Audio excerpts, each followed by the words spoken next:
you can even watch back. Giving players all the props or put them on blast. We don't give no hot takes, only talk facts. We're giving all our devotion, riding high on this wave of emotion.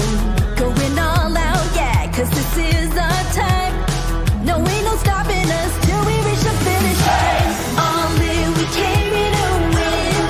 We're gonna give everything. S-I-C-K on the run. S-I-C-K, sick, sick. On fire, we're ready to fight. We'll bring the house down tonight. S-I-C-K on the run. S-I-C-K, sick, sick. Play it on the car ride, play it when you lounge. X and O, you know that we can hold it down. Shout out to my man Sammy, got it off the ground. And to all the listeners tuned in right now, got debates, analysis, and speculation. This is sports talk for the new generation. You know where to find us, got a reputation. Sick podcast, your #1 sports destination. Giving all our devotion, riding high on this wave of emotion. Going all out, yeah, cause this is our time. No, ain't no stopping us till we reach the finish line. All in, we came here to win. We're gonna give everything. S-I-C-K on the run. S-I-C-K, sick, sick. On fire, we're ready to fight. We'll bring the house down tonight. S-I-C-K on the run. S-I-C-K, sick, sick. S-I-C-K is the sickest podcast. Tune in for the audio, or you can even watch back. Giving players all the props or put them on blast. We don't give no hot takes, only talk back. S-I-C-K, S-I-C-K, S-I-C-K, S-I-C-K, S-I-C-K, S-I-C-K, S-I-C-K. all in, we came here to win. We're gonna give everything. S-I-C-K on the run. S-I-C-K, sick, sick. S-I-C-K is the sickest podcast. Tune in for the audio, or you can even watch back. Giving players all the props or put them on blast. We don't give no hot takes, only talk facts. We're giving all our devotion, riding high on this wave of emotion. Going all out, yeah, cause this is our time. No, ain't no stopping us till we reach the finish line. All in, we came here to win. We're gonna give everything. S-I-C-K on the run. S-I-C-K, sick, sick. On fire, we're ready to fight. We'll bring the house down tonight. S-I-C-K on the run. S-I-C-K, sick, sick. Play it on the car ride, play it when you lounge. X and O, you know that we can hold it down. Shout out to my man Sammy, got it off the ground. And to all the listeners tuned in right now, got debates, analysis, and speculation. This is sports talk for the new generation. You know where to find us, got a reputation. Sick podcast, your #1 sports destination. Giving all our devotion, riding high on this wave of emotion. Going all out, yeah, cause this is our time. No, ain't no stopping us till we reach the finish line. All in, we came here to win. We're gonna give everything. S-I-C-K on the run. S-I-C-K, sick, sick. On fire, we're ready to fight. We'll bring the house down tonight. S-I-C-K on the run. S-I-C-K, sick, sick. S-I-C-K is the sickest podcast. Tune in for the audio, or you can even watch back. Giving players all the props or put them on blast. We don't give no hot takes, only talk back. S-I-C-K, S-I-C-K, S-I-C-K, S-I-C-K, S-I-C-K, S-I-C-K. Turn up your volume. Because you're about to listen to The Sick Podcast. The Eye Test with Pierre McGuire and Jimmy Murphy. The Stanley Cup winning Colorado Avalanche. And after 22 years, Raymond Moore The sickest NHL podcast. It's gonna be sick. And welcome to another edition of the Eye Test here on the Sick Podcast Network. He's Pierre and McGuire. I am Jimmy Murphy, and this is our last episode of 2024, Pierre. Man, the year flew, huh? You're giving us a day off tomorrow? I'm not. The bosses did. We'll get the day off tomorrow and New Year's Day. I'm joking. Play some hockey. By the way, before you get going, I want to thank Chris Nyland for having me on Raw Knuckles yesterday. I had a blast with him yesterday morning. Really had a great time visiting with Chris. Yeah, really good. Did you do that in person?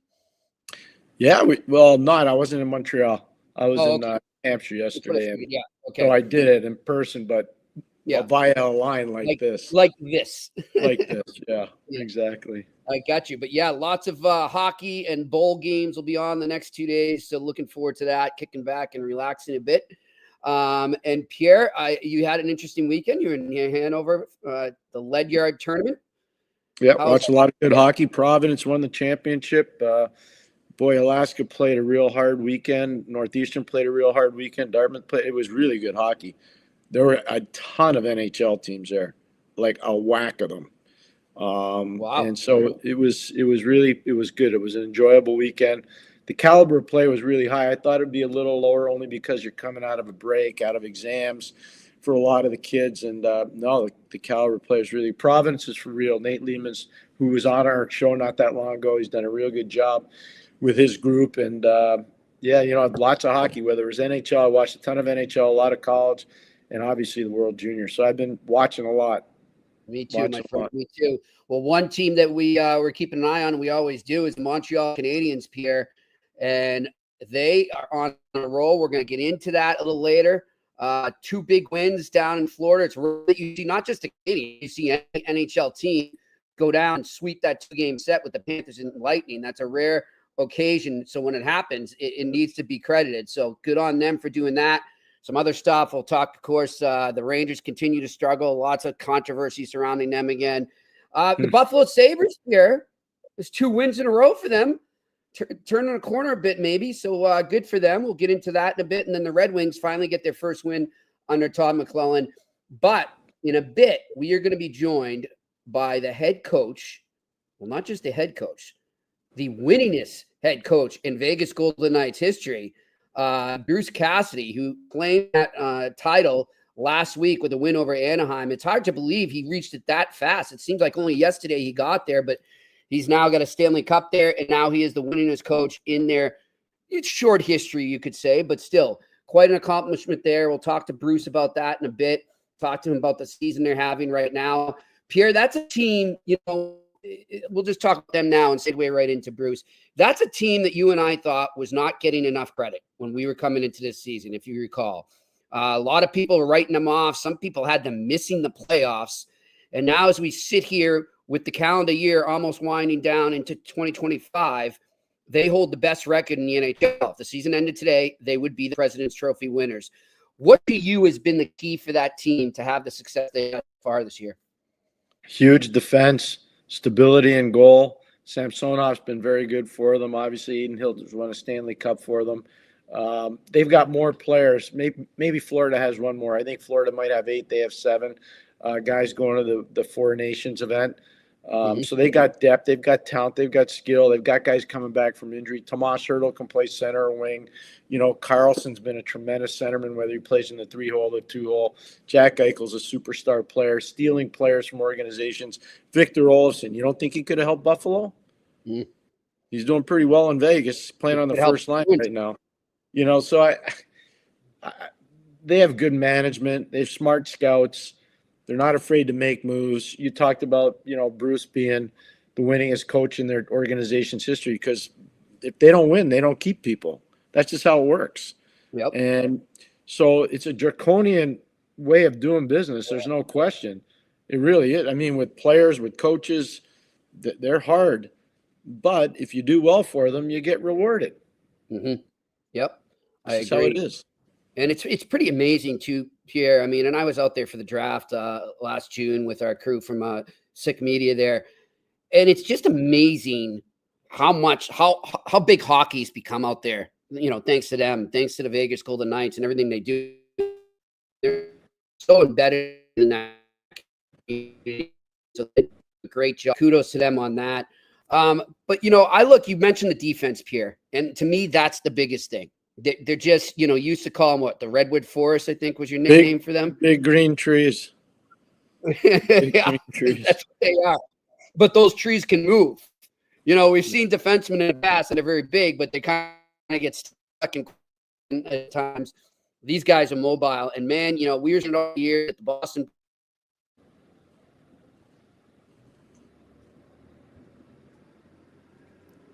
I don't know if you lost me or we'll be right back. Yeah, I'll just take up from where Jimmy left off. Sorry about that. He's having some Wi-Fi issues, but we'll get that technically figured out. But what are you saying about Vegas? 100% true. The truth of the matter is that they're a real good team. They're built to win. They're built to last. Getting a player like Noah Hannafin was huge for them. You look at their defense. Braden McNabb was a guy that came from another organization. Noah Hannafin came from another organization. Nick Hague came from another organization. Alex Pietrangelo came from another organization. Shea Theodore came from another organization. So they're a team that's real good at drafting guys. They're real good at trading for guys. They're real good at signing free agent guys. And it makes a big difference. It makes a huge difference for them. I look at Vegas as, potentially being another team that, along with Colorado and maybe Edmonton and Dallas and Minnesota, who's been such a good story this year, they're going to be, and even LA. The West is kind of topsy-turvy right now because I think at the start of the year, most people thought the Edmonton Oilers were going to be the team to beat. It doesn't look like that right now, but you never know. What happens if they get proactive in the trade market under Stan Bowman, a new general manager that's there? So we'll see how it goes in Vegas. Really excited to talk to Bruce Cassidy about what the Vegas Golden Knights have been up to. And obviously, they've won 6 games in a row right now. It's not like they haven't been winning. They've won 6 games in a row, and they've played fantastically well and with a lot of stability. Jimmy, we have you back. Are your Wi-Fi gremlins fixed? They are, and Pierre, in the spirit of New Year, my New Year's resolution is to get top-notch Wi-Fi for 2025. I'm done with this stuff here. But yeah, what I want to say, Pierre, is I want to bring up Hannafin and the effect he's had on that defense. They were already a great blue line, but for him to come in and everything that he brings, what's your take on how he's affected them? I thought he should have been a Boston Bruin right from the start. I told you that last year when I started working with you. And I thought he was one of the most marketable players in the league. I don't know, whether Boston, if they even made an inquiry or not into Noah Hannafin, but Vegas struck pay dirt. The fact that Calgary actually traded him in the West was shocking to me, but they chose to do that. Calgary's in a different situation, obviously, than what Vegas is in terms of where the organization views themselves. But I thought that if Noah Hannafin goes to Boston, that helps blunt some of the loss of Krejci and Bergeron. People are probably saying, what do you mean they play different positions? You could lose those 2 centermen if you add a player like Hannafin to that defense, if you look at the depth chart of that defense. And so, long story short, I don't know if Boston made an offer or not, but I was told they did. But yep. I was told they did, but it didn't. They couldn't find the right fit to make the trade happen. But good on Vegas to be able to go out and get him. And like you said, they're arguably the most aggressive team out there, Pierre, when it comes to making impact trades over the last, 5 to 7 years. Well, it's not just that. They know how to identify people that help them win. So, Boston didn't want Bruce. Bruce a proven winner. So they go get Bruce. They bring Bruce in, and Bruce kicks ass. He wins the Stanley Cup. And he knows how to coach, and he knows how to manage his roster. It's really apparent, and he knows how to create roles for players. Like, I can't wait to hear what he has to say about Victor Olsen. I can't wait to hear what he has to say about Tomas Hertl. These are guys that came in while he was there.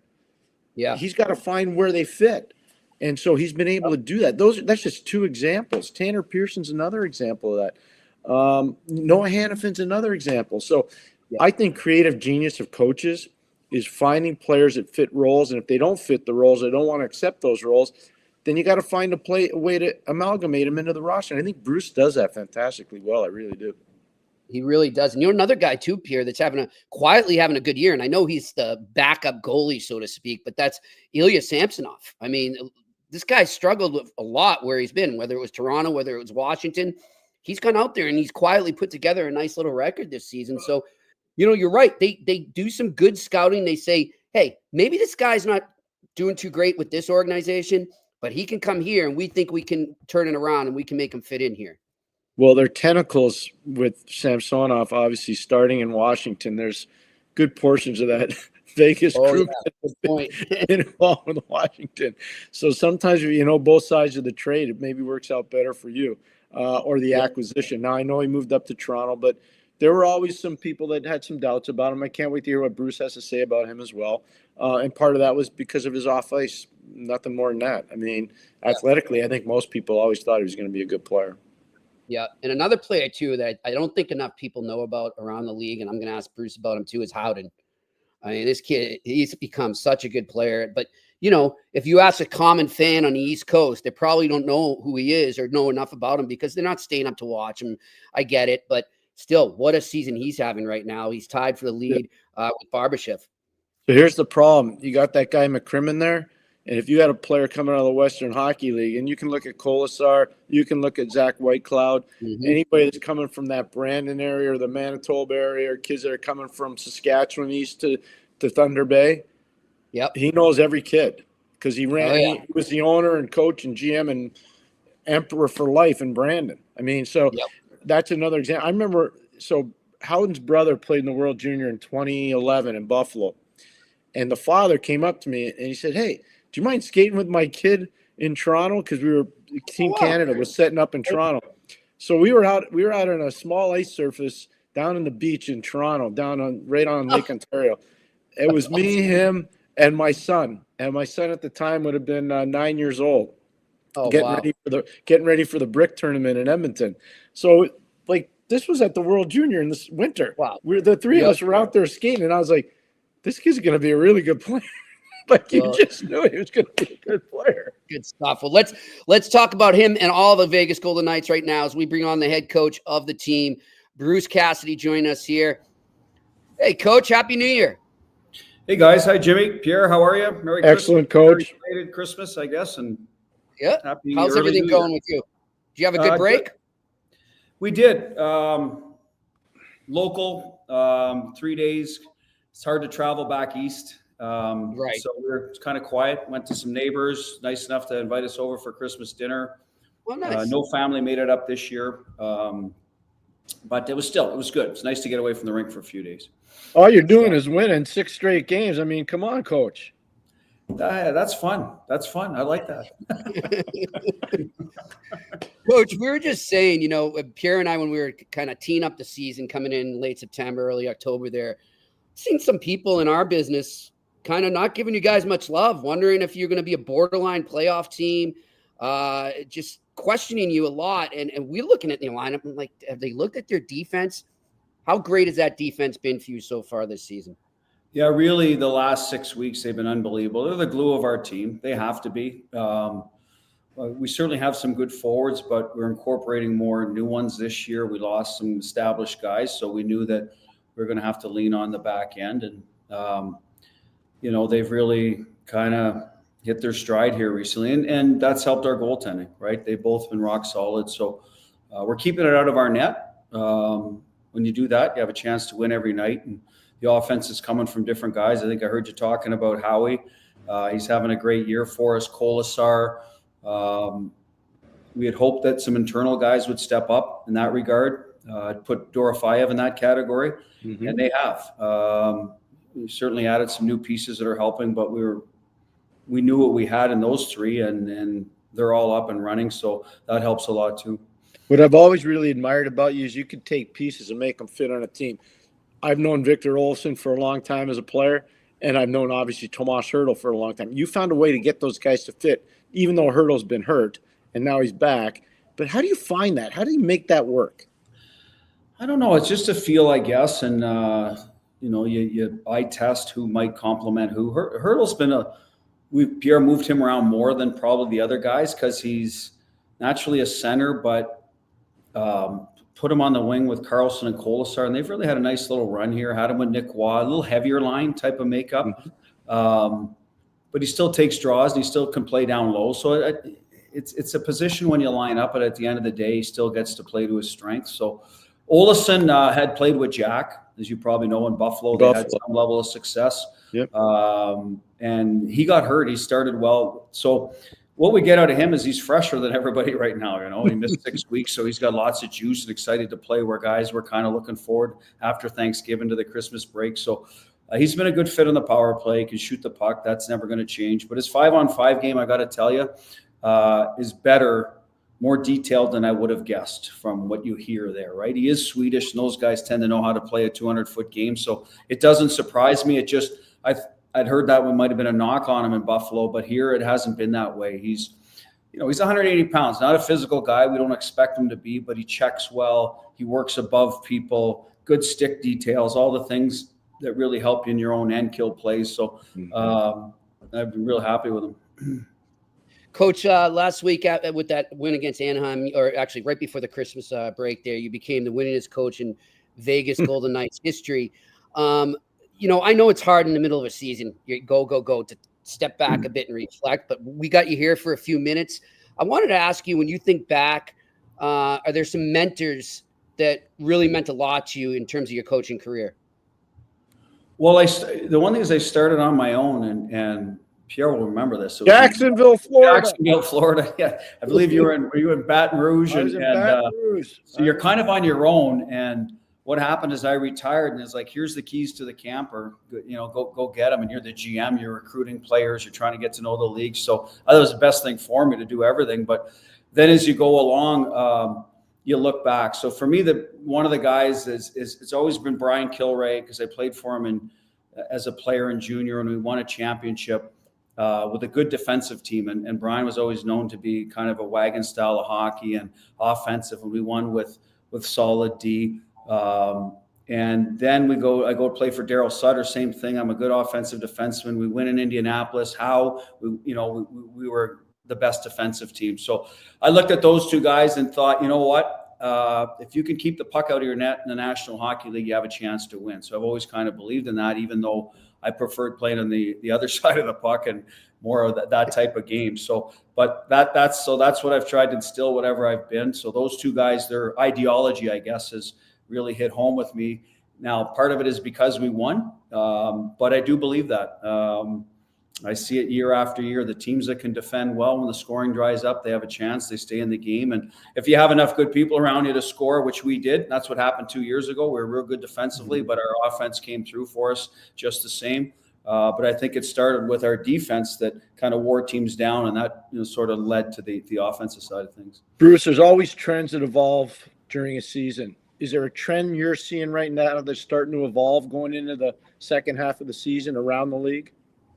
Well, what I have seen a lot more of, and I don't know if this is roster construction with guys in the bottom of the lineup being faster, is a lot of the exits out of the zone are high flips and they're indirects. And it used to be, remember, used to practice, okay, D to D to the winger low, and he'd hit the center, and then they'd change. Like, you're making 3 or 4 passes to get out of your end. I don't, that doesn't happen as much anymore. It might be a numbers where they flood an area with a bump sort of play, absorb a hit. Yeah. And then you'll get out with maybe an extra pass. But a lot of teams are hoisting it up and over, forcing D to sort of lose their gap, corral those pucks, and then hope a bouncing puck, they can collect it and create some time and space that way. You see more and more of that. I think it started actually last year in the playoffs. I saw it more than ever, and it's continued to this year. Hey, Jimmy, before you get going, I just want to remind the coach, there was a guy that I coached in Pittsburgh. His name's Larry Murphy. We had a set play back in the early 1990s where Murph would get it, flip it up, and create foot race situations, even though there was a 2-line pass back then. So Murph was doing that back in the early 90s, but I agree. That's a big trend that's happening right now in the league. Totally agree. Yeah, well, he's a sharp guy, and he probably, as I remember, he was pretty good with the pucks. He was probably like, come on, somebody get open. I want to go take it. So, but anyway, it has a lot to do with, right, the red line's out, and no one's worried about an offside or even icing anymore, right? They're like, well, we got enough good face-off guys, whatever. They just seem, I know Dallas did a lot to us in the playoffs last year. And, in those tight games when you're looking for any type of goal, there's not a lot of power plays called. I think that's, the impetus behind it. And anyway, I see a lot of that for whatever reason, and you got to deal with it. Coach, we all know that, Jack Eichel's a superstar in this league right now, but we don't get to see him up front close, personal, in the room, on the ice. Can you take our listeners and viewers into his psyche and what he's like as a leader, and just the little things he does to make him such a great player? Well, his work habits on and off the ice, his diet, like he's in phenomenal condition, takes care of his body. He's had a few injuries, so he's obviously in tune with sports science. But on the ice, he's a very demanding guy of himself. And I read a quote from Barbashev, who's played with him now for a while. And Barbie is having a great year. Unfortunately, he's out for a bit here, but said, well, what is it? And he says, you got to be ready to play every day. He expects you to be at your best every day, right? And those are the great players. They don't take nights off. And he wants to be a dominant guy every night. I mean, we could all point to the Stanley Cup year. I think it really kind of freed him up to be himself and probably put some of the critics aside. It's like, hey, I can do this. I was dominant against the best, and he's just carried that forward. So good for him. I love working with him. He has his opinions, as every good player does, and that's some of the best part of it, the back and forth with elite players. But at the end of the day, he's fully on board with how we want to play, what it takes to win, and he's made people around him better. And he's had some good influences here. Alex Pietrangelo was a captain in the league who'd won a cup. Mark Stone was a captain. We had some veteran guys that helped him along the way become probably a better player and a better leader. And he's really taken another step in that area this year because of some of the experienced voices that left, right? So it's been good for him, I think, to be able to command the room a little more and sort of takes, hey, this is my team, or more of my team than maybe when he got here. And he's really pulled some people along. You got 7 players going to the 4 nations.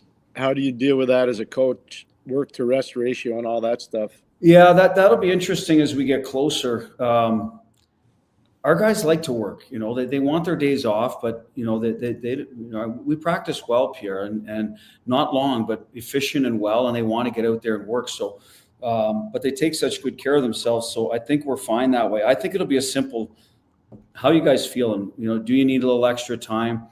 And then let's see where it goes. We got 4 Canadians. So, there's the party on the staff. You have to win. We want to win, but if we don't, those guys get extra. You know what I mean? Like, so I do. 2 Americans in a suite. So we'll see how it plays out. But it just, I think it's a bigger sort of. It's a credit to Krim and the roster he's built here, and the players he's managed to put together. So happy for them all. Obviously, I'll have my red and white and maple leaf.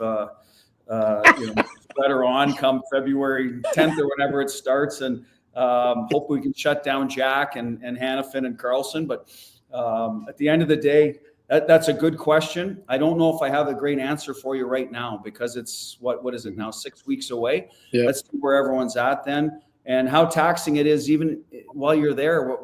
We were talking about this the other day as a staff. How much do you practice during this?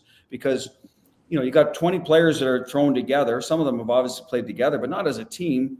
Right. Do you practice to get sharper, or do you rest because it's such a long year and these guys know how to get ready? So that'll be an interesting call for Coop and Sully and all the coaches there, how much they let the players get away. Because, the other thing is they assume most of the families will be there, and they're going to want some family time, right? And cities. So that'll be interesting to see how that plays out. Hey, Jimmy, just one more. I just want to touch with Coach on this one. I know from all my World Junior experience, usually it's 2 to 3 weeks afterwards where there's a little bit of a dip for the guys that come back, just because the energy that's there, and it's a short tournament and it's played at another level. Are you a bit concerned about that, having so many guys in that kind of situation? Yes, I am. I'm worried about March, because they'll come back and they'll all be, in a certain place. But March is a very intense schedule for, I would think, every team in the NHL. It's just, they got to get the games in somewhere when you take 2 weeks off. So that's the time of the year that you hope, knock on wood, that, right now we're accumulating points that might come in real handy in March, when we have to say, okay, we got to, whatever that load management term, we have to look at that, for certain guys, because these are 3 of our defensemen that we rely on a lot right away, right? 2 of our top centers, our goaltender that hopefully gets an opportunity to play. But so that'll be something we'll have to keep an eye on. I think We have to build that in somehow, some way. You're going to have lots of days off in March anyway, whether you go to this any team, just because the travel and you're probably playing 15 or 16 games in March. So I don't think we'll see a lot of practice time. So you hope your game's in order then, that you don't need to fix a lot of stuff. I think you're in trouble in March if you're trying to fix stuff. You just don't have the time to do it. Great point. That's a great point, Jimmy. That's a really good point right there. Well, Coach, we'll let you go. I know you're going to be somewhere. We appreciate you taking the time. And when you're in Boston, you're more than welcome to come by West End Johnny's. We'll be broadcasting live from there. So I will be there in about 6 weeks, and then hopefully for the final. That's all right. Hey, Bruce, Sounds thank good, you. Friend. Have a good one. Take care, guys. All the best in 2025. Thank You too, my friend. Happy New Year. That's Vegas head coach Bruce Cassidy. I love talking hockey with him. Well, how about, I miss him. some of that insight? It was so great having him in Boston, huh? The insight that you just got out of that. Oh, yeah. Roster awesome. management, players fitting in. How many people even asked what he said about Olsen? Like, this is I've been watching this player since he was a kid in Sweden. I'm like, why can't he play in Buffalo? Yeah. Well, like he said the knock was they didn't think he was a good two-way player. Yeah, but I'm just telling you. Remember how I tell you all the time, you got to be an expert on all your players? Like, I can tell you right now, go watch him play when he played in Rochester. Go watch him play when he first came into the NHL with Jason Botterill and Randy Sexton, who were there. Yep. I'm just telling you, like, that was never an issue. Now, the coach did touch on one thing that's really important. Like, that kid's a power play special. He can gun it. He's an absolute gunner. And so, that's where he's going to stand out. But 5-on-5, he's not as much of a liability as what a lot of people presented about him. He's not. I would agree too. And, the one thing I like that he said there too, and we've talked about Swedish players as well, is how good usually Swedish players are at being two-way players. I mean, that's kind of Finns. You never have to coach Finns. You never have to coach Finns and Swedes how to play in their own zone. They know how. There you go. They all know how. I'm just telling you, they do. They all know. Speaking of Finland, credit to them. Very impressed. I know we're not in the medal rounds yet, and I get it. But that was an impressive win over USA yesterday when they beat them in overtime, Pierre. USA had a lot of trouble, as we're talking about here, getting things going, really trying to they couldn't cycle the puck the way they want to. They couldn't park guys out in front. They really had it going there. So credit to them. So, no, the Americans thought they were playing in Helsinki. The Canadians were giving it to the Americans. They weren't ready for that. The kids weren't ready. Look at this. I've been there. I've been on both sides of it. I've been in the States. I've been in Canada. I've been in Sweden. I've been in Finland. I've been in Czechia. I've been in all these different places for the World Junior. And I'm telling you, it's hard in Canada. Yeah. Because if you're the Americans, it's hard. It's unbelievably hard. And you're not just playing against the other team. You're playing against the fans, too. And the Americans can say, we're sending people up. You're not sending up 18,000. No. Trust me. You might be sending up a couple thousand. That's about it. So I'm sitting, I was talking with my mom while I was watching that game, and she was watching some of it with her boyfriend. And she's like, man, how many Finnish fans are in the stands there? They're really on the American. I said, Mom, those aren't Finns. Those are Canadians. She's like, why do they hate us so much? We're their neighbors. I said, because it's a rivalry, It's just like, so I said to her, I said, look, Mom, it's just like anytime you cheer for a team that's playing the Yankees, think of it that way. Because, Red Sox fans hate the Yankees so much, so they'll cheer for anyone that plays against them. So I said, yeah, that's the Canadian fan. So it's funny you brought that up. And speaking of, too, with Canada, too, I want to get this off my chest, Pierre. You and I were talking about this off the air the other day when they lost. Look, those things are going to happen. It's not the medal round. As long as as you have said here on this podcast and off the air to me, it's about getting better every shift, every period, every game, and building towards something. And I was astonished. I know I should expect it because they're so hockey crazed, but man, people are ready to jump off a bridge after that loss, Pierre. It was crazy. Well, no, but there's a couple things. One, I agree with you. Two, the passion for Team Canada is at an all-time high. And I think part of that, because of social media, everybody thinks they're involved. Like they have a piece, and that's nothing wrong with that. I get it. Like people are invested. They care. That's good. That's not a bad thing. But because of that, the advent of social media, people feel they're more involved with the well-being of the team, even though they're not.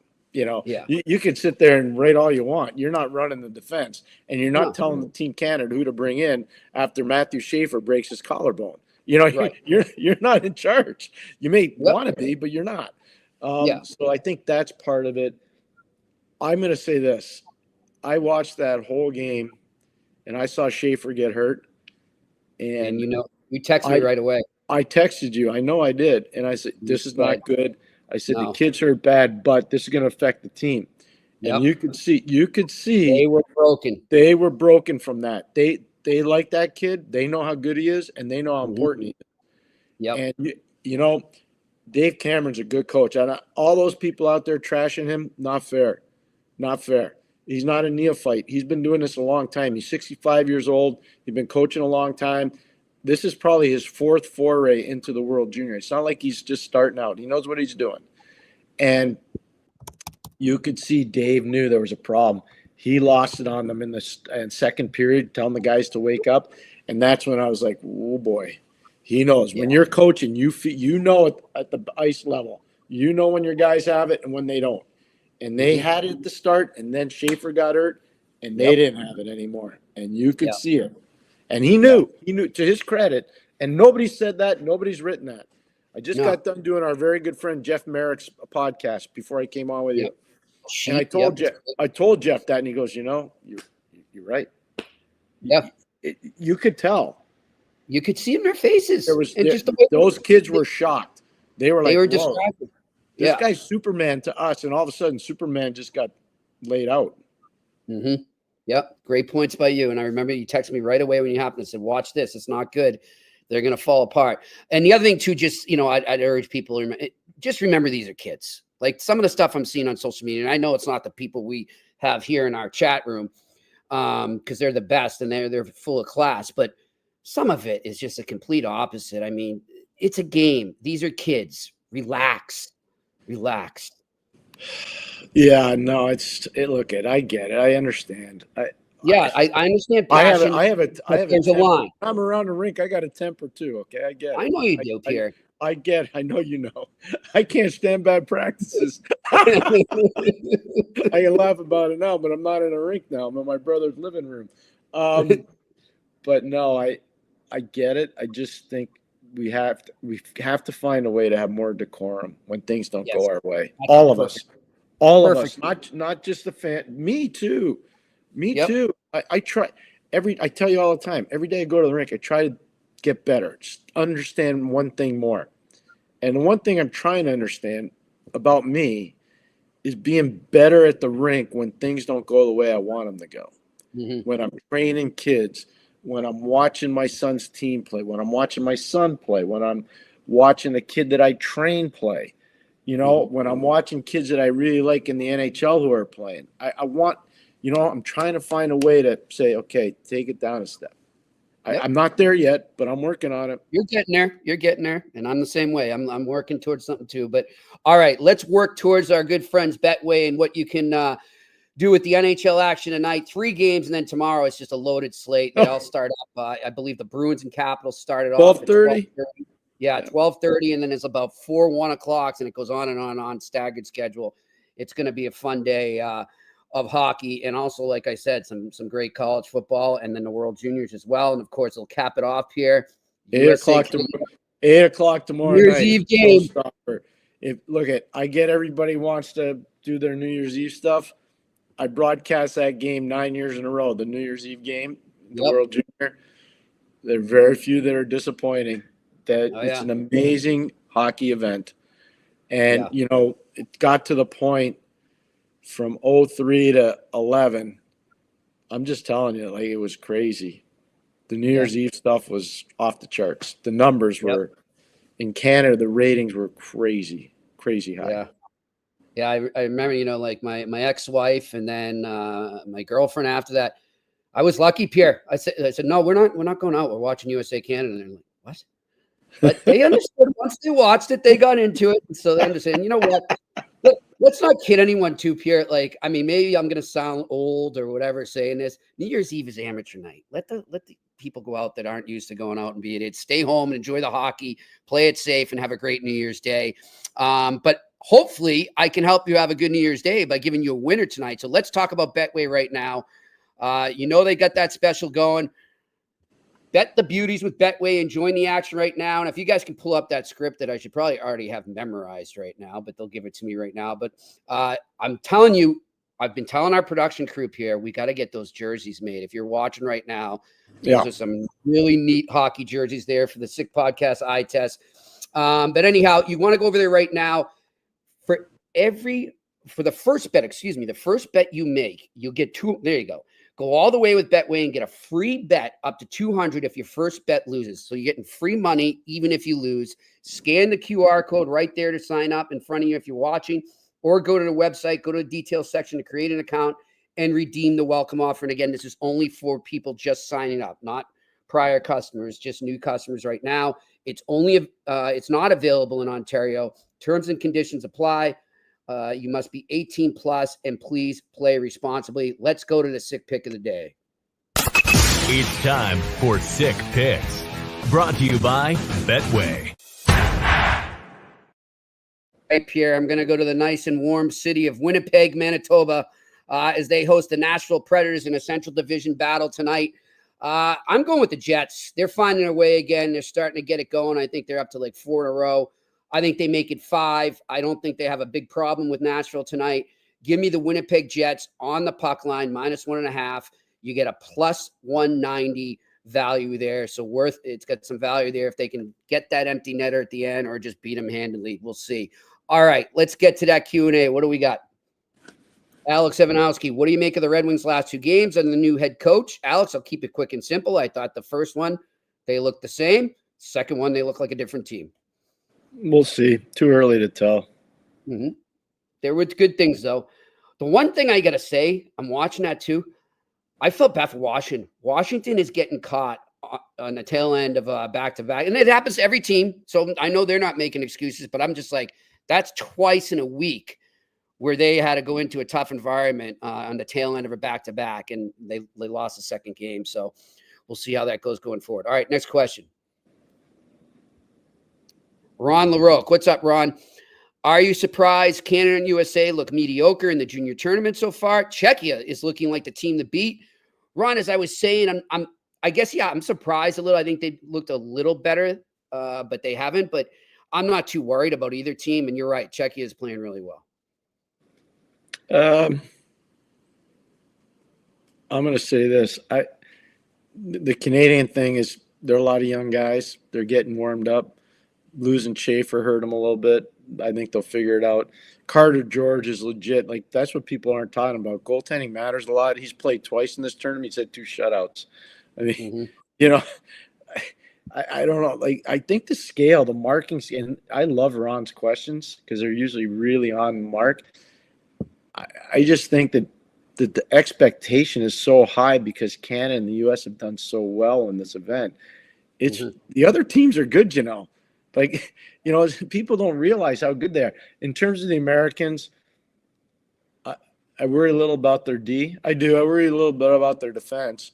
And I don't think Trey Augustine has been as good as I expected him to be. Go there. Jimmy, I don't think he's been as good. Doesn't mean he won't be, but right now I don't think he's been as good as I thought it would be. Yeah, and it seems to me like teams know he's struggling right now with his glove hand. People are saying that all over. You know what? I'm not going to say goal. I've coached an NHL playoff series where people say, "Oh yeah, shoot high glove." You can't. Then you start shooting high glove, and the players come to the bench. Thought his glove stunk.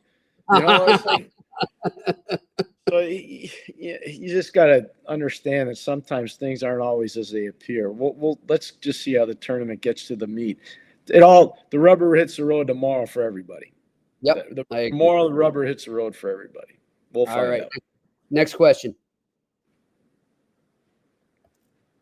Posting it on 130. World Junior Championship is a tournament, and any team that can beat any team in a tournament, a short tournament, unlike a 4 to 7 game series. Discuss. I'm not sure what he's asking us, Pierre. No, I understand. So in a single elimination, it's like March Madness.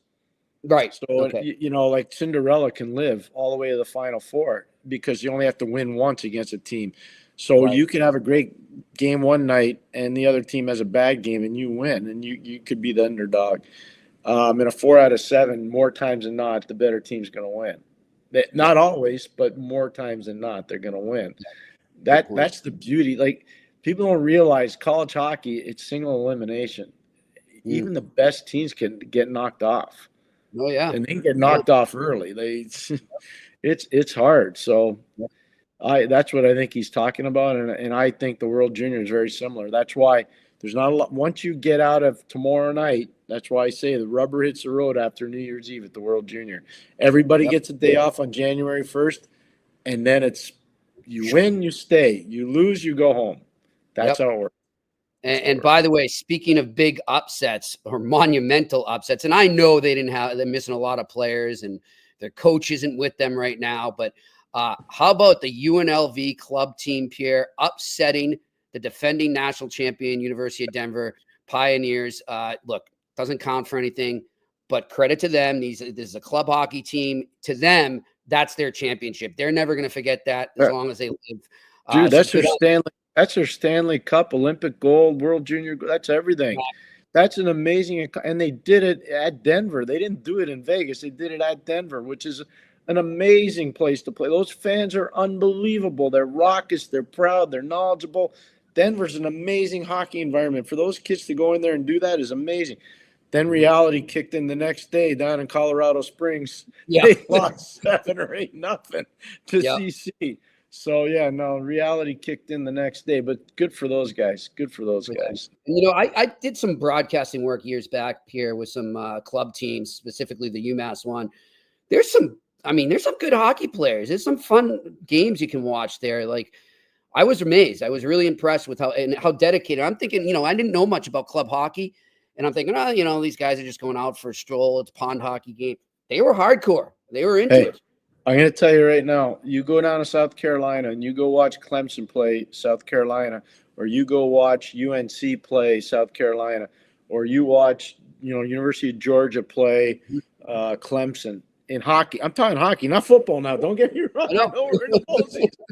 It's pretty amazing. It's pretty amazing. And I have a lot, I've got, as you know, I'm got a house going on in South Carolina right now. And I can tell you right now, a lot of my neighbors are huge hockey fans, but not like the fans that we are. They're like cheering for their SEC teams, and they're like, "What about this?" I'm like, "I don't even know those teams play hockey," but now I do. Now I do. Yep, exactly. Well, I'm hoping the Georgia football fans are pretty sad after tomorrow night. But all right, next question.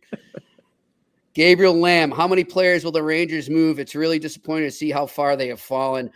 I don't know, Gabriel, but I don't know if anyone read it, but it was pretty harsh column from Larry Burks yesterday in the New York Post, basically saying that they've given up and this core needs to be changed. Yeah, it's just become ugly. Period. Okay. That's the word.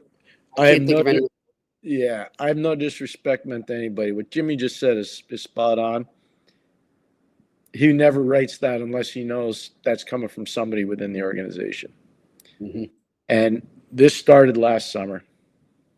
Started last summer with Barclay Goodrow. It moved forward to Jacob Trouba. And then I don't know who leaked it. Somebody leaked it about the trade list. Kreider being available and Zibanejad, and you're like, whoa, why would you do that? Yeah. Like, I've been in the league a long time, 35 years. That used to be a fireable offense. I'm just telling you. Yep. And Pierre, you said earlier before we brought Bruce on, you were talking about how draconian Vegas can be in terms of, once they think they've got guys reach the shelf life with that team, they move on from them, or coach, scouts, whatever. But you know what? They don't talk about it a month before and build it up as some big news story. That's the difference. Well, why can Vegas do it? Why don't you go after them, Murph? And I said, because they don't make it public. They just do it. That's that. They don't torture the guy. 100%. No. Look at Gerard Gallant got fired after they went to a Stanley Cup final. Yeah. In their first year. They just they didn't think it was a fit, but they didn't crush the guy on his way out. They didn't write a story that says that he's about to get fired, like someone did in New York. I mean, Now don't do that. That's wrong by you. Okay. So, and the other thing is Pete DeBoer is a really good coach. They took him from San Jose. Yeah. They took him from San Jose. Why do you think the dirty little secret is San Jose and Vegas hate each other? Right. There's a lot that goes on there. Mm-hmm. A lot. And so these are teams that aren't leaking stuff out. That's all I'm saying. Rangers, Yeah. I was shocked, Jimmy. I was shocked that they were leaking stuff out. I was just we got somebody there knows who's leaking it. Mm-hmm. Who it is, I don't know. Yeah. Yeah. It's just it's too bad the way it's gone right now. I just don't know how you get out of it.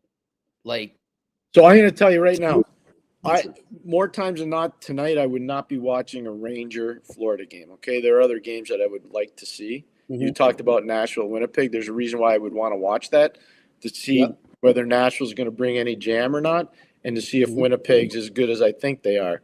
We'll see. We'll see. I don't know, but I'm watching the Ranger Florida game tonight. Yeah. And I'm watching only that game tonight. Yep. I'm telling you.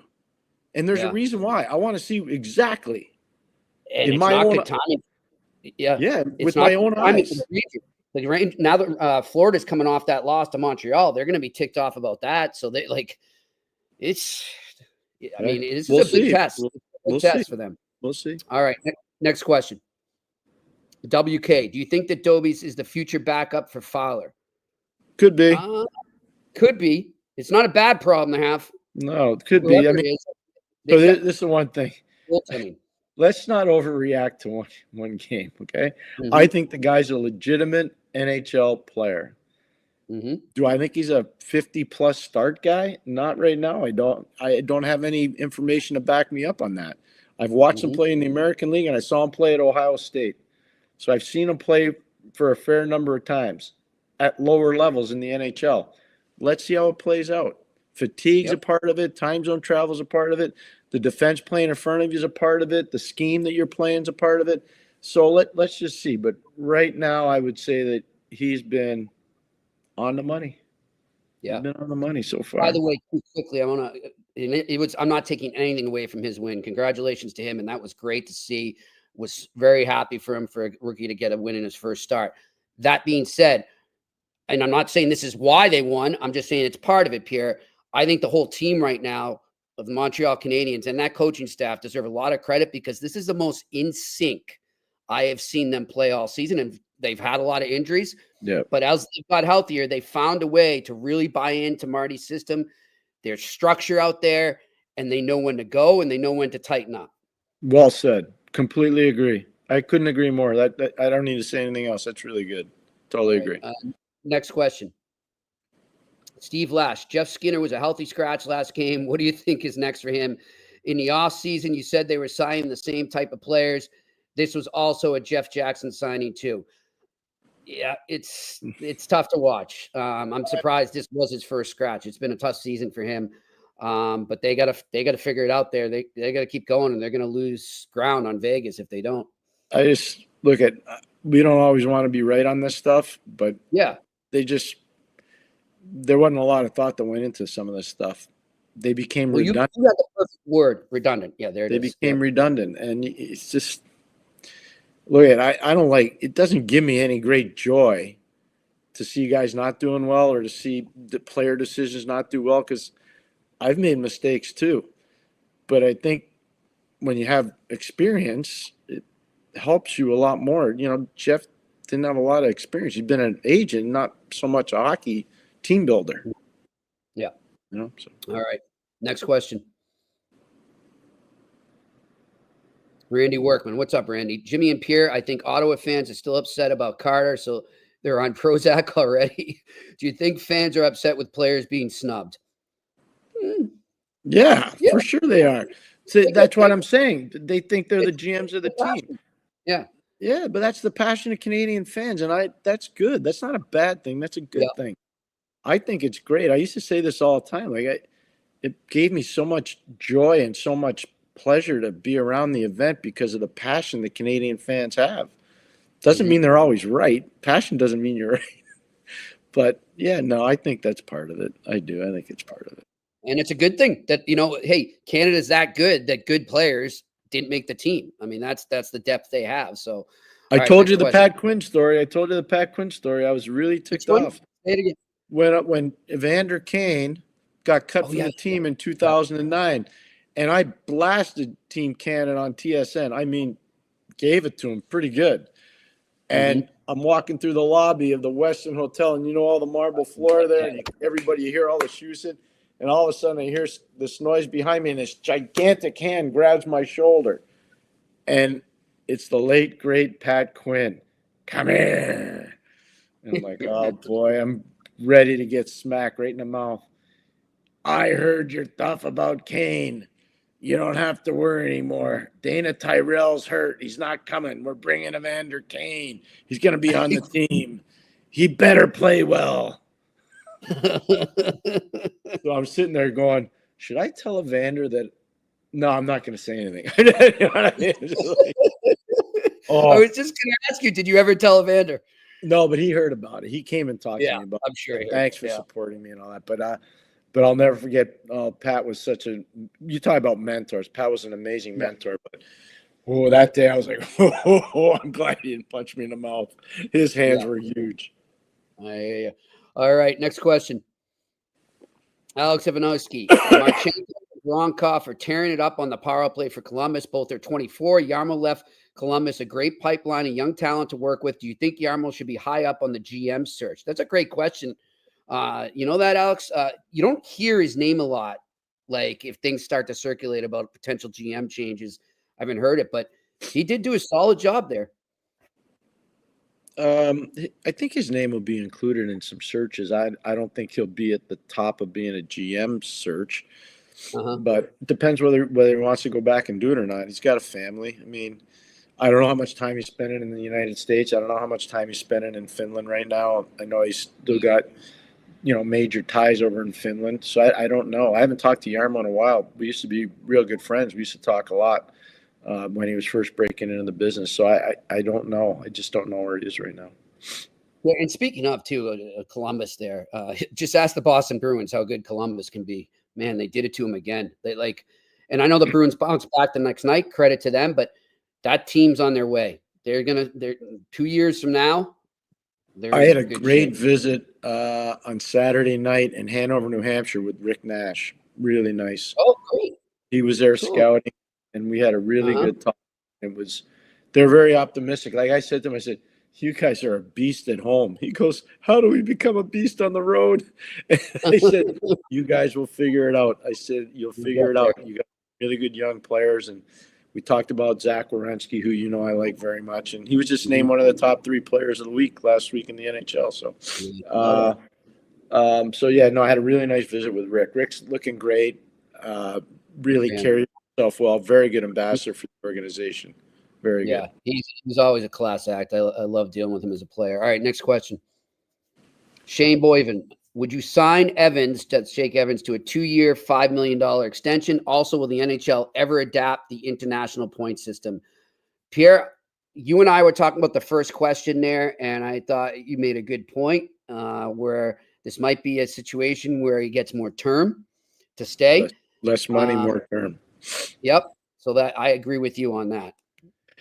In terms of going to the 3-point game, in terms of 3 for a win, none for, I don't know if they'll do that.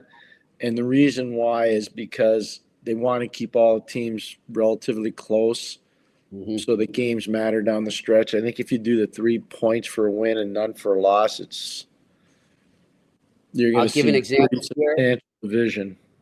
That's how they do it in the Premier League. And because, I'm a Liverpool fan, so I'm watching that a lot. And I've noticed that over the years, ever since I started becoming a Premier League fan, is that you're not even at the halfway point and you've just got 3 teams and then there's this huge drop. Yeah. There's not.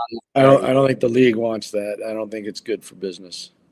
Yep. All right. And then, by the way, speaking of Jake Evans too, and speaking of our good friends at Betway, do yourself a favor tomorrow. See what he's at in that game against Vegas to score an anytime goal. Been getting great value, I've noticed, on him. Sometimes he's like plus 850. Another time he's 1,000. He's on a roll right now. So you throw down $5. How about 5 straight games? So there you go. I don't know what's going on. They're not picking up yet, and I hope that the odds makers aren't watching me right now and realize it because of me. But it's still a secret, so go over there and check it out. All right, next question. Simone LeBlanc, which team of Canada has the best chance to win the Stanley Cup? As we speak right now, I would say Winnipeg. I'm going to take Toronto. Good point. Yep.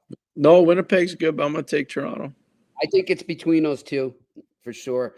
We'll see what happens. All right, next question. Sound the siren. Wondering how you guys feel about authentic rivalries. Are they disappearing? I love them, and yes, they are, and it's tough to watch. Why? So I'm going to ask you the question. Why do you think they're disappearing? I think going back to 2 questions ago, because of the parity in the league, because of the salary cap, because of the way the schedule has it, more teams. Whenever there's more teams, it's less players or teams playing each other more often. I wish there was a way, Pierre, that you could go back where you were playing your divisional team 6 times a year. That's what I'd like to see. I know it's not possible now, probably, but I think it would help. It would really help and get fans back in. And I know the league is always looking to get the marginal fan or the Johnny come lately into the game. There's nothing like a great rivalry game. When you watch some of those old Bruins Canadians or Leafs Canadians, stuff like that, Rangers Devils, that's a good rivalry right now. But I just think it helps the game in general. Okay. I don't know if you agree or no. I'm listening. Okay. I'm in between on it only because I think it's important for Connor McDavid to be seen by every single fan in the league. That's a good point. So no, and it's not just him. It's Nathan McKinnon. It's Anse Kopitar. There's certain players that need to be seen in every market. Now, McKinnon only gets seen in the East once a year. McDavid only gets seen once a year. So, if you miss them, your first time around, let's say in Ottawa, you're not seeing them again. But I that's why I'm saying I'm kind of in between and betwixt because there are 32 teams, and I think there's going to be 34 teams soon. Mm-hmm. I do. I think there'll be 34 soon. So I think it's a kind of a hard question to answer, except to say I'd like to see more rivalry too. Sam Flood, for 16 years at NBC, Sam Flood was the boss of NHL on NBC. And the biggest night of the week was Wednesday night. And it was Wednesday night hockey, and it was called Rivalry Night. And it was always rivalry teams. And that's he built it, and the numbers speak for themselves. They Exactly. All right, next question. Ron LaRoque, what does Ottawa need player-wise to get them into the playoffs? Right shot D. Right shot D that can be a stopper, or a right shot D that can be an elite puck mover. So I'll give you an example. Montreal went out and got Alex Carrier, a right shot puck moving defenseman. Look at their record since Carrier got to Montreal. Yeah. Yep. It's true. I'm with you on that. So, I think that's exactly what Ottawa needs. All right, next question. Randy Workman, if you're the Flames, do you re-sign or trade Vladar? What else do they have coming? I don't know their system well enough, what they have coming below. I'm not comfortable to say they have anything behind them that's better. I'm just not comfortable saying it. Doesn't mean they don't, but I'm not comfortable saying that right now. Yeah, that's the only reason I'd hesitate. I'd have to really look at that. And I think he's a solid backup. I think he's a great goalie to have. And people I've talked to play with him, obviously he was in Boston. They love his personality, so he's a good guy to have around. All right, next question. Steve Lash, Happy New Year, Jimmy and Pierre. Same to you, Steve. I was watching the Leafs Capitals on Saturday, and the camera panned to Spencer Carberry, and we saw Kirk Muller beside him. What do you think his influence has been there? It's been good. I mean, Kirk's been around a long time. He's been a head coach in the league. He was a head coach in Canadian College at Queen's University. Obviously, he's got an established playing record and pedigree. I've known Kirk a long time. I was in training camp with Kirk as a player back in 1984. So I've known him a long time, respect him a lot. I think he's had a pretty good influence, but Spencer's really good. Spencer's really good coach. I love Kirk Muller. Sat down next to him accidentally at a bar one time, Pierre, and we just talked hockey for about 2 hours. It was great. Yeah, he's passionate. He's passionate about it, I can tell you that. He's Loves the passionate game. about hockey. Yeah, he loves it. He does. All right, next question. What do we got here? We got 5 more. Let's steam through. Postnet on 1:30. Could you see a schedule? East teams play East teams only, West versus West only, and then only meet in the playoffs like MLB did in the past. Cost savings discussion. Do networks and advertisers have a say? Well, as Pierre was just saying, though, then you can't market the superstars of the league, and it just so happens a lot of them are at West right now. Yeah, no, it's a really tough thing to figure out. I think you can compromise and maybe say, Edmonton will play in Florida, Tampa, Carolina, one year, and then the next year they'll play in Boston. You know what I mean? Okay. Go by division, maybe. Yeah. I think there's a way to do it. TV's got to jump in. The advertisers have to jump in, and I think the GMs and the competition committee has to jump in. All right. Next question. Gabriel Lamb, do you see more college hockey club teams joining Division One? Great question, Gabriel. 100%. It's coming. And Gabriel, that's really a great question, especially now with the probably enhanced player availability because of major junior players being able to play college hockey. The answer is yes. I would not think it'd be a foreign concept because we have Arizona State already playing in the NCHC. I could see other schools from that area. And I'm not talking Arizona. I'm talking California. Now, I'm not going to say the schools, but I could see schools from California playing. I could see schools playing in the SEC right now in football and basketball. I could see them playing and forming up a conference in hockey, Division One. So the answer is yes. The answer is yes. What about quickly? What about down in the Dallas area too? Some colleges there. Well, they could. They could. Our zone. I mean, yeah, it's whether they want to do it or not. Whether Texas wants to do it, or A&M wants to do it, or Texas Tech wants to do it, or SMU wants to do it. It's whether they want to do it or not. They could do it. They just have to decide if they want to do it or not. All right, next question. WK, do you think that Fowler starts in Laval when his college season is done, or do they allow him to start a game or two in Montreal? What do you think, Pierre? So here's the one thing that nobody's presented. What happens when his college season's over and they go to the Frozen Four and, teams are already done? Like maybe Laval's done. Maybe Montreal's done. They're not, So what does he do? What's the best thing for him? Go to the World Championships and represent the United States, which is what a lot of guys have done. So I don't know whether he does it or not. A lot depends on how far Boston College goes. If Boston College, we talked about it, single elimination. What happens if they get knocked out in the first round? Yeah, you never know. You don't know. You don't know. So you got to be all these people that I've been through it too long. Like all these people, he's going to do that. You don't know. But here's what I would tell you. College hockey single elimination once you get to the national tournament. And it's a grind. It's 3 weeks. It's a grind. And it goes forward because they actually take a week off. So it's a month. It's a long grind. Pierre, so when, and maybe they already are, when does he, BC, and the Canadians start to formulate contingency plans? Well, BC and are they allowed to? BC and Montreal won't be talking. The family representative will be talking to Montreal all the time, I'm sure. And I'm sure he's going to be that middle guy kind of working all that out. Yeah, there's a middleman working it. It's normal. All right, next question. Simone LeBlanc, are the Habs going to be buyers at the trade deadline? I think it's a little too early to tell, Simone, but if they keep this up, you never know. Yeah, I don't know, but I can tell you one thing right now. They're exactly where I thought they'd be. This is where I thought their team would be. Yep. And can you imagine if they're in position to actually decide to be buyers? Well, I'll tell you one thing. Everything should be.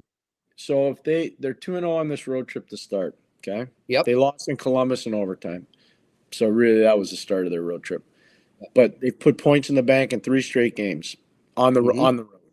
If they go into Vegas and win, then go into Chicago and win, then go into Colorado and win, I think everything's off the table. They're a legitimate contender. To be a playoff team, they're legit. But if you got to understand now, they put themselves in such a precarious position to start the season. It takes a lot to get traction. They're just starting to get a little bit of traction in the standings, just a little. and they've got the time zone switches coming up. They've got the Well, tough part of the trip. This trip's hard now. Yep. All right, next question. Shane Boyven, do you see the AJHL and a BCHL combining leagues with a good portion of Alberta teams already switching over? Yes. Well, they're already doing it. Okotoks and Brooks Bandits and all those teams are in. They're already in the BCHL, so that's already been going on. Yep. All right. Next question. WPHL. Are there any resources for fans to learn more about strategy, advanced stats, and the general X's and O's of hockey? Books, videos, etc. Oh yeah, Tons. Well, I'm working with one right now. No, there's lots of resources. There are tons. Yep. There's a lot out there. All right, next question. I think that might be it. There Hey we Jimmy, go. didn't we have a Yes. question? Didn't we have a question the other day about best player that never played in the NHL? Yep, we're gonna get to that right now. I forget who asked it. I apologize. But there was that question from the other day before the weekend. Who's the best player to never make the NHL? Pierre, That we've seen. Oh, that we've seen. See, I didn't go with we've seen. So that's the one thing I didn't do. I just went based on what I've heard, people have told me, and I went with Tretiak. Yeah, but I don't think that was in the question because I thought it was a U.S. college or junior player. Oh, okay. Then I might have missed it. I screwed up then. And So when then did I'll you, just- and when did you see Tretiak play? I just prefaced that by saying I didn't do just what I've seen. Oh, okay. I did did what I've seen on TV, what I've read about. But all right, I'll get back and I'll do mine when we come back. On I have Thursday. one. You do have one. Go ahead. I do. Scott Fusco, Hobie Baker winner from Harvard University, two-time Olympian, 84 and 88, played in Sarajevo and also played in Calgary.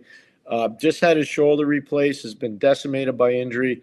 He was an amazingly smart player, a guy that had so much talent, and I think he's a guy that had the red line been out when he was coming out of Harvard, he would have played in the National Hockey League. All right. And I see one more question over there from Sound the Siren. What does Jimmy Murphy do on New Year's Eve? As I said earlier, watching hockey and football and eating. That's what I'm doing. That's it. Call me. I guess I'm an old man now. Who knows? I'm looking forward to that. Just me and the TV and some good food. I'm doing a nice roast chicken in the works with mashed potato. I'm excited. Pierre, what are you doing? You and Melanie got some big plans? I'm going to go visit my brother and his nice. wife and his two children. It's hard. We're empty nesters. You know, we got our daughter overseas. She actually goes, she's doing scouting for me. She's going to watch the Belfast Giants all the time. Game tonight. Yep. I saw it. By the way, wearing plaid uniforms tonight. I saw that. I was following them on Twitter. They've got the Christmas plaid unis on today. Oh, really? That's cool. So, yeah, she's at those games up in Belfast. She lives in Dublin. And then Ryan's playing. They practice. So, yeah, no, we're empty nesters. We're going to go visit my brother and his wife and their two children. Nice. Well, enjoy, my friend. And to everyone out there, to our crew back in Montreal, to you in the comments section, and everyone listening, we wish you a happy new year and all the best in 2025. And we will see you next year on Thursday here on the Eye Test on the Sick Podcast Network. Happy New Year. And that's a wrap. Hope you don't miss us too much until next time. Follow the Eye Test with Pierre McGuire and Jimmy Murphy on YouTube, Facebook, Google Play, and Apple Podcasts.